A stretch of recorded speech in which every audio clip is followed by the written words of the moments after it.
গোয়েন্দা রাজা। গোয়েন্দা রাজা আর আন্দামান রহস্য। রাজা চক্রবর্তী হলেন আমার জেঠু, উনি সিবিআই অফিসার। আর আমার নাম রবিন। আমি আর জেঠু অনেকবার অনেক ধরনের গরমের ছুটিতে ঘুরতে গিয়ে অনেক ধরনের অ্যাডভেঞ্চারের মধ্যে পড়েছি, আর জেঠু সেই প্রত্যেকটা অ্যাডভেঞ্চার বা রহস্যের সমাধান করেছে। এবারও আমি আর আমার জেঠু প্ল্যান করলাম, যখন আমরা স্কুলের ছুটি পড়েই গেছে তখন একবার আমরা আন্দামানটা ঘুরেই আসি। আমি তখন জেঠুকে প্রশ্ন করলাম যে, জেঠু সত্যি বলো না, তুমি কি কোনো আবার কেস পেয়েছো? বলো না প্লিজ, এবার কেসটা কি? জেঠু বলে, এবার কোনো কেস নেই, শুধু ঘোড়া। আমি এটা শুনে একটু নিরাশ হলাম, কিন্তু আমি জানি যে জেঠু যখন এত দূর যাচ্ছে তখন কোনো নতুন কেস হাতে নিয়েছে, কারণ কালকে সিবিআই ডিপার্টমেন্ট থেকে নরেশ কাকু এসেছিল। আর আমি স্কুল থেকে বাড়ি ফেরার সময় ওনার গাড়ি যেতে দেখেছি। হঠাৎ জেঠু বলে, কাল নরেশ এসেছিল, বললো আন্দামান দ্বীপটাতে কিছু একটা অস্বাভাবিক চলছে, যেটা ওখানকার পুলিশ বুঝতে পারছে না। ওখানে সিবিআই এর দুজন অফিসার গেছিল, কিন্তু তারা দুজনেই বেপাত্তা হয়ে গেছে। তাদের সঙ্গে আর যোগাযোগ করা যাচ্ছে না। ওদের লাস্ট খবর ছিল যে ওখানে কিছু অদ্ভুত হচ্ছে, আর সঙ্গে কিছু ক্রিমিনাল অ্যাক্টিভিটিও বেড়ে গেছে। মেন কথা, মাঝে মাঝে ওখানে আন্দামানের আকাশে অদ্ভুত কিছু একটা দেখা যাচ্ছে, বুঝলি রবিন? জেঠু বলল। আমি তখনই বলে উঠি, আকাশের অদ্ভুত জিনিসটা কি হতে পারে জেঠু? এটা আবার ইউএফও মানে অন্য গ্রহের প্রাণীর কোনো যান না তো, যেটাতে করে এলিয়ানরা আসছে আমাদের পৃথিবীতে? এটা শুনে জেঠু একবার হেসে বলল, কালকে রীতি দেখার ভূত এখনো ঘর থেকে নামেনি তো? জিনিসপত্র গুছিয়ে নে, কালকে বেরোবো। আমরা বলল আমি বললাম, আমরা জাহাজে করে যাব? জেঠু বলল, হ্যাঁ। আমি সব গুছিয়ে নিলাম। তারপর আর জেঠু জাহাজে উঠে গেলাম। আমাদের পেছন পেছন তিনজন লোক উঠে গেল, যাদের মধ্যে একজন একটু খুঁড়িয়ে হাঁটছিল। জেঠু লোকটার দিকে একবার তাকালো, আমিও দেখলাম। আমার মনে হলো যে ওর পায়ে কিছু একটা গোজা আছে বা লুকোনো আছে। হঠাৎ মাথায় এলো, বন্দুক না তো, কারণ জেঠুর তো শত্রু কম নয়। কিন্তু এবার মনে হলো জেঠুর লোকটাকে দেখেছে তো, আর ওর অবজারভেশন পাওয়ার খুব। ও একবার দেখেই বলে দিতে পারে যে লোকটা কেমন, বা ওর সম্বন্ধে অনেক কিছু। আর জেঠুও তো নিজের সঙ্গে ব্যাগে করে ওর পিস্তলটা এনেছে। তারপর আমরা লাঞ্চ করে কিছুক্ষণ ঘুমিয়ে নিলাম। তারপর উঠে দেখি জেঠু নেই, কোথাও একটা গেছে। আমি ভাবলাম জেঠু ওই তিনজন লোকের পেছনে যায়নি তো। আমিও রুম থেকে বেরিয়ে পড়লাম আর জেঠুকে খুঁজতে। আর তারপর অনেকক্ষণ ঘুরে বেরোলাম। আমার টেনশন হয়েছিল। আহ উম হতে সময় এগোচ্ছিল ততই টেনশন বাড়ছিল। হঠাৎই দেখি ওই তিনজন লোক ডেকে বসে আছে। আমি তাই ওখানে গিয়ে চারপাশে দেখি, কিন্তু ওখানে আমি জেঠুকে দেখতে পাইনি। আমি তাই ওদের দিকে যেতে থেকে প্রশ্ন করব বলে যে, আমার জেঠু কোথায়? তখনই পেছন থেকে আওয়াজ এলো, রবিন এখানে আয়। আমি পেছনে ফিরে দেখি জেঠু জাহাজের ক্যাপ্টেনের সঙ্গে দাঁড়িয়ে আছে। আমি ওখানে গিয়ে দেখি ওরা আন্দামান নিয়ে আলোচনা করছে, আর ক্যাপ্টেন নিজেও আন্দামানের লোক।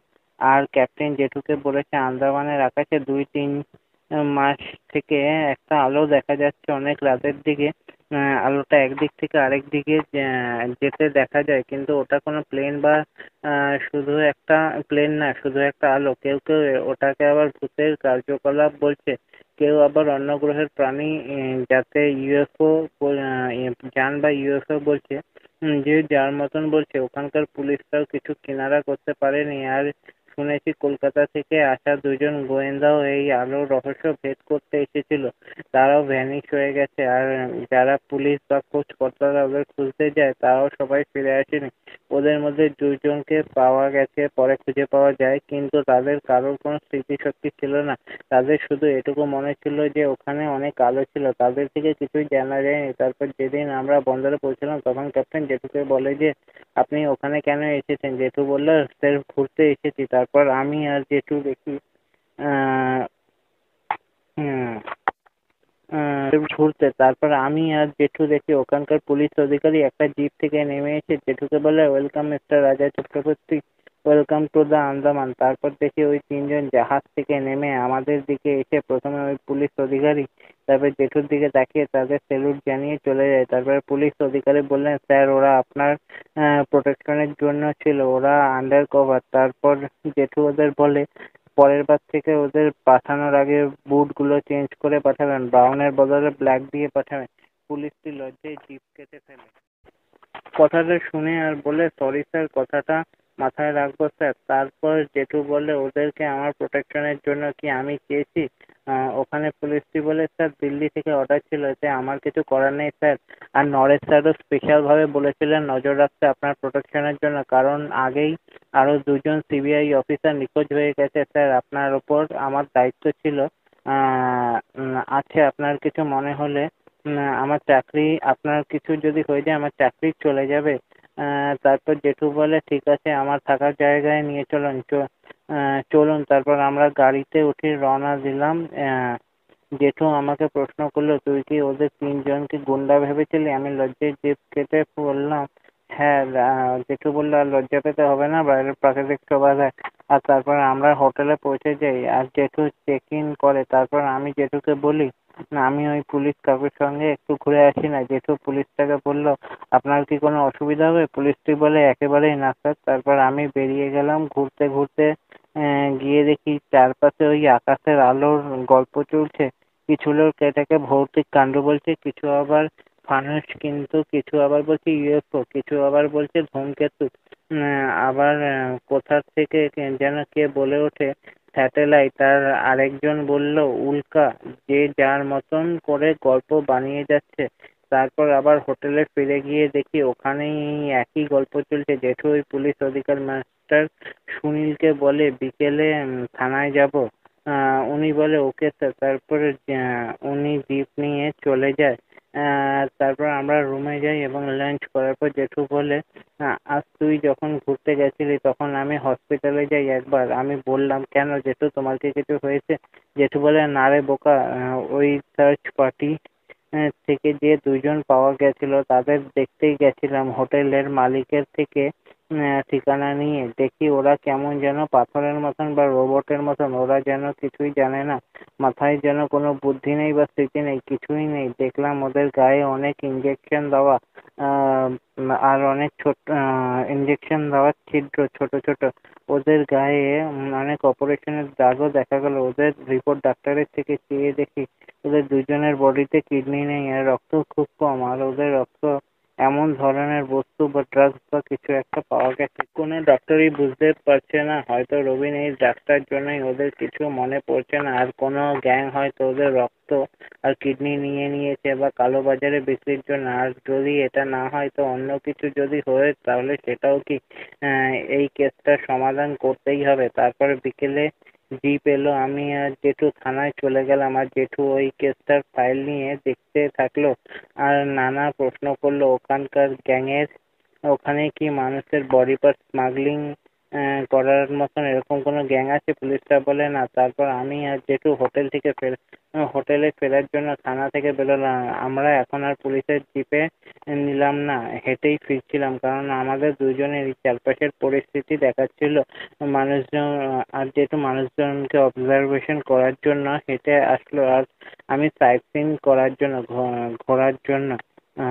আমার অবজারভেশনটা ছিল এমনি, কিন্তু জেঠুর অবজারভেশনটা ছিল অরিজিনাল। একবারও কোনো লোককে দেখে বলে তার সম্বন্ধে অনেক কিছু বলে দিতে পারে। তারপর সেদিন রাত্রেই হলো আরেক কাণ্ড। আমি তো রাতের খাবার খেয়ে গল্পের বই পড়তে পড়তে ঘুমিয়ে পড়ি, আর জেঠু রাতে হোটেলের ছাদে গিয়ে একটা চেয়ারে বসে থাকে আর দূরবীন আর ওর নিজের পিস্তলটা নিয়ে। যদি রাতের আকাশে ওই আলো জেঠু দেখতে পায় সেই জন্য। আর তা হলেও ঠিক সেই রকম রাতে 3টের সময় হঠাৎ আকাশের দিকে জেঠু তাকিয়ে দেখে আমাদের হোটেলের উল্টো দিকে জঙ্গলের উপরে আকাশ থেকে কি যেন একটা উড়ে চলে যাচ্ছে, যেন একটা আলোর রোশনাই। তাই জেঠু সেটাকে নিজের দূরবীন দিয়ে দেখে, আর তারপর তাড়াতাড়ি করে হোটেল থেকে বেরিয়ে সেই আলোর রোশনাইয়ের পেছনে দৌড়াতে শুরু করে আর পিস্তলটা নিয়ে।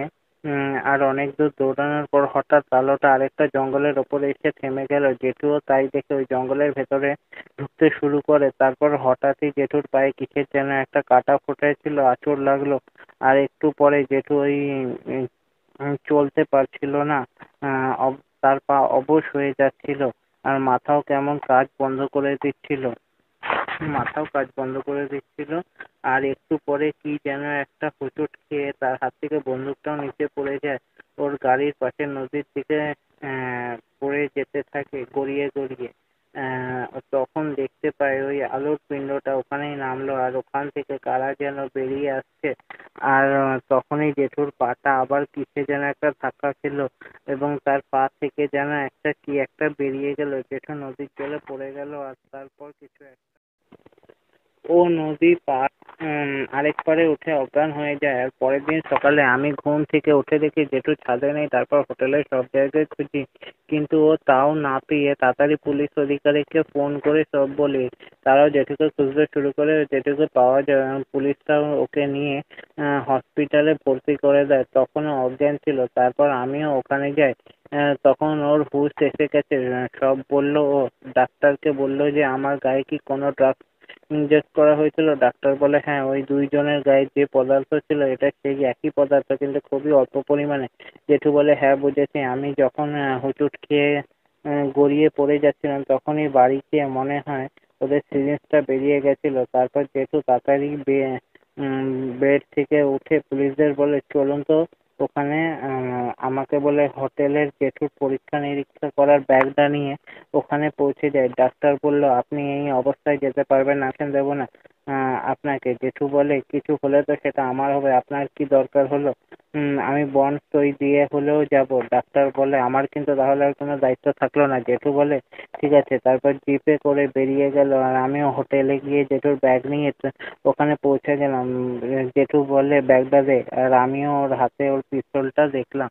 আহ ও আমাকে পিস্তলের দিকে তাকাতে দেখে বলে কাল জঙ্গলে একটা পড়ে গেছিল, অন্ধকারে আজ পেলাম। তারপর দেখি ও একটা সিরিঞ্জ হাতে নিয়ে ওর ব্যাগ থেকে বের করা বিভিন্ন কেমিক্যাল নিয়ে সিরিঞ্জ পরীক্ষা করতে করতে বলল কাল রাতে যেটাকে ভেবেছিলাম কাটা ফুটেছে কিছু কিছুই না, এই সিরিঞ্জটাই। এটাতে করে আমাকে ড্রাগসটা ছোড়া হয়েছিল কোনো ট্রিগার দিয়ে।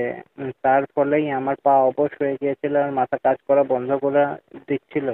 ওরা কোনো এলিয়েন বা ইউএফও থেকে আসা প্রাণী না, কোনো বিদেশি সংগঠন যারা এখানকার চোরাচালানকারীর দলের সাথে হাত মিলিয়ে এই ইউএফও বা আলোর ভয় দেখিয়ে এখানকার মানুষকে এখানে আসতেও দেয় না আর পুলিশের হাতে ধরাও পড়ছে না। আজ রাতেই ওদের গল্প শেষ করব। তারপর জেঠু পুলিশকে বলে আজ রাতে এই এরিয়াতে সব পুলিশরা মিলে ঘিরে ফেলো আর লুকিয়ে থাকবে। আর এটা হেলিকপ্টারও লাগবে আর এয়ার পুলিশের সাপোর্টও লাগবে।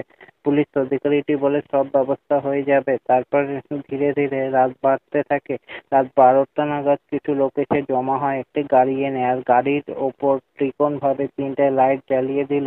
আর তার 10 মিনিট পর ওপর থেকে খুব হাওয়া দিতে শুরু করে ও লাইটটা নেমে এলো। আমি সামনে থেকে দেখি ওটা একটা ছোট প্লেন যেটা চারপাশে লাইট লাগানো। আর এটা দেখে বুঝলাম ওটা বিদেশি প্লেন।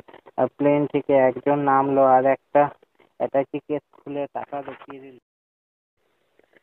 নিজের সামনের গুন্ডাটাকে দিল আর ওই গুন্ডাটা ওই 4জন চাকলেটকে বলল প্লেনে মাল লোড করে দাও। তারপরে ওরা কাজ শুরু করে দিল। ওখানে প্লেনের সাহেবটি বলল ওই 2 সিবিআই গোয়েন্দা সার্চ পার্টির কিডনি আর রক্ত বের করেছো নাকি? গুন্ডাটা বলল না, বাস 2জনেরটা বের করেছি সার্চ পার্টির।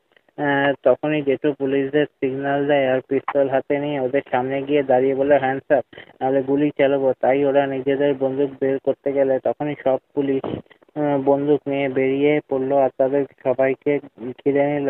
সবাই হাত তুলে দিয়ে আত্মসমর্পণ করলো। তখনই দেখি প্লেনের পাইলট জেঠুর দিকে বন্দুক তাক করছে। আমি তাই দেখে দৌড়ে গিয়ে জেঠুকে ধাক্কা মেরে সরিয়ে দিই আর পাইলটের গুলিটা মিস হয়ে যায় আর পাইলট সবাইকে ছেড়ে ওর প্লেন চালিয়ে ওপর দিকে উঠতে থাকে। জেঠু সেই মুহূর্তে উঠে দাঁড়িয়ে প্লেনের দিকে তাক করে পরপর 6টা গুলি চালিয়ে দেয়।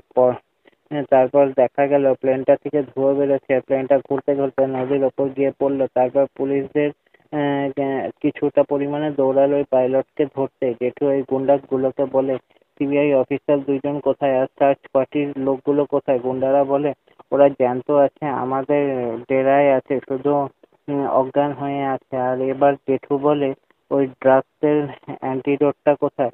ওরা বলে সেটাও আমাদের ডেরাতে আছে। তারপর পুলিশরা ওদের ডেরায় গিয়ে সবাইকে উদ্ধার করা হলো আর ওই 2জন সিবিআই অফিসারকে উদ্ধার করে কলকাতায় ফেরানো হলো। আর আন্দামান পুলিশও জেঠুকে ধন্যবাদ জানালো বডি পার্টস স্মাগলারদের ধরে দেওয়ার জন্য। আর শেষ অবধি জেঠুর প্রাণ বাঁচানোর জন্য জেঠু আমাকে ওর পিস্তল থেকে একটা গুলি চালাতে দিল পুরস্কার হিসেবে। My number Gabbar, WhatsApp number 8961740298। To be continue, গোয়েন্দা রাজা আন্দামান রহস্য part 2।